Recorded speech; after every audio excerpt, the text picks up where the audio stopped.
Stoikisme percaya bahwa hidup berjalan sesuai hukum alam, artinya segala hal yang terjadi pada kita, termasuk kegagalan, bukan hal yang aneh, bukan hal yang salah. Marcus Aurelius pernah menulis, apapun yang terjadi pada seseorang adalah sesuatu yang alami bagi manusia.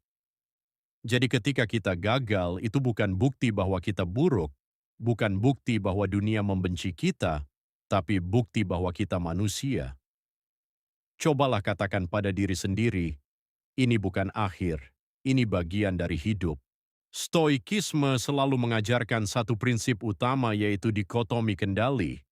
Ada dua hal dikotomi kendali yaitu yang bisa kita kendalikan dan yang tidak bisa kita kendalikan. Kegagalan sering terasa menyakitkan karena kita mencampur adukan keduanya. Sebagai contoh, kita tidak bisa mengontrol hasil seleksi beasiswa, tetapi bisa mengontrol usaha yang kita lakukan. Kita tidak bisa mengontrol keputusan orang lain, tetapi kita bisa mengontrol sikap kita.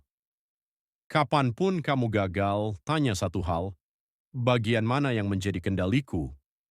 Kalau itu tidak dalam kendalimu, maka itu bukan kesalahanmu dan bukan bebanmu. Berikut beberapa segmen yang harus kalian ketahui agar menjadi sesosok manusia yang kuat dan dihormati. Segmen 1. Lihat kegagalan sebagai informasi, bukan penilaian diri. Stoikisme tidak menganggap kegagalan sebagai label. Gagal bukan berarti kamu gagal sebagai manusia. Bagi kaum Stoik, kegagalan hanyalah informasi, sebuah data, sebuah umpan balik. Layaknya seorang ilmuwan yang bereksperimen, ketika percobaan gagal, ia tidak mencaci dirinya. Ia menganalisisnya. Itu juga yang harus kita lakukan. Kegagalan bukan serangan pribadi, tapi pelajaran objektif. Segmen 2. Lakukan negative visualization. Praktik stoik yang jarang dibahas adalah premeditatio malorum, membayangkan kemungkinan buruk sebelum itu terjadi. Tujuannya bukan untuk pesimis, tetapi untuk mental siap ketika menghadapi kenyataan. Jika kita sudah siap menghadapi kemungkinan gagal, maka ketika itu benar-benar terjadi, kita tidak hancur sepenuhnya. Kita hanya berkata, "Oke, aku sudah tahu ini mungkin terjadi." Dan kita bergerak maju dengan lebih stabil. Segmen 3. Jangan melawan emosi, amati emosi. Stoikisme bukan tentang menjadi robot. Stoikisme mengajarkan kita menyadari emosi, bukan dikendalikan olehnya. Ketika gagal, kita bisa merasa sedih, kecewa, malu, marah, dan itu semua boleh. Cara stoik bukan menekan emosi, tapi mengamatinya dari jarak yang aman. Coba lakukan ini. Aku sedang sedih, aku sedang kecewa. Dengan memberi nama pada emosi, kamu mengambil jarak, kamu tidak larut di dalamnya. Segmen 4. Gunakan perspektif luas, the view from above. Teknik lain dalam stoikisme adalah melihat dari atas. Bayangkan kamu naik ke angkasa, melihat kota dari ketinggian, melihat dirimu sebagai titik kecil. Masalah yang hari ini terasa besar, sebenarnya hanya bagian kecil dari hidup panjangmu. Dalam 1 tahun, dalam 5 tahun, apa yang sekarang terasa gagal mungkin justru menjadi titik balik. Segmen 5. Nilai diri.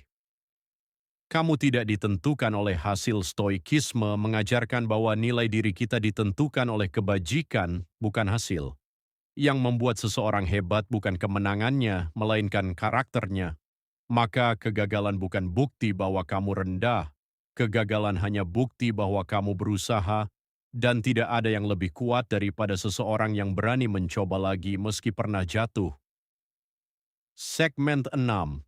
Teruskan tindakan kecil. Stoikisme menekankan aksi, bukan overthinking. Kalau kamu gagal, revisi rencanamu, perbaiki metodemu buat langkah kecil. Tidak perlu langsung menyusun rencana besar. Tidak perlu langsung jadi kuat. Stoikisme adalah tentang kemajuan, bukan kesempurnaan. Kamu hanya perlu bergerak sedikit, tapi terus. Pada akhirnya menerima kegagalan bukanlah menyerah, tetapi berdamai. Stoikisme mengajarkan bahwa hidup tidak selalu sesuai keinginan kita. Tapi kita punya kendali atas satu hal paling penting, bagaimana kita merespons. Kegagalan bisa menutup satu jalan, tapi responsmu bisa membuka 1000 jalan lain. Terima kegagalanmu, ambil pelajarannya, dan lanjutkan perjalananmu. Karena dalam stoikisme, yang gagal bukanlah akhir, tetapi awal dari versi dirimu yang lebih kuat.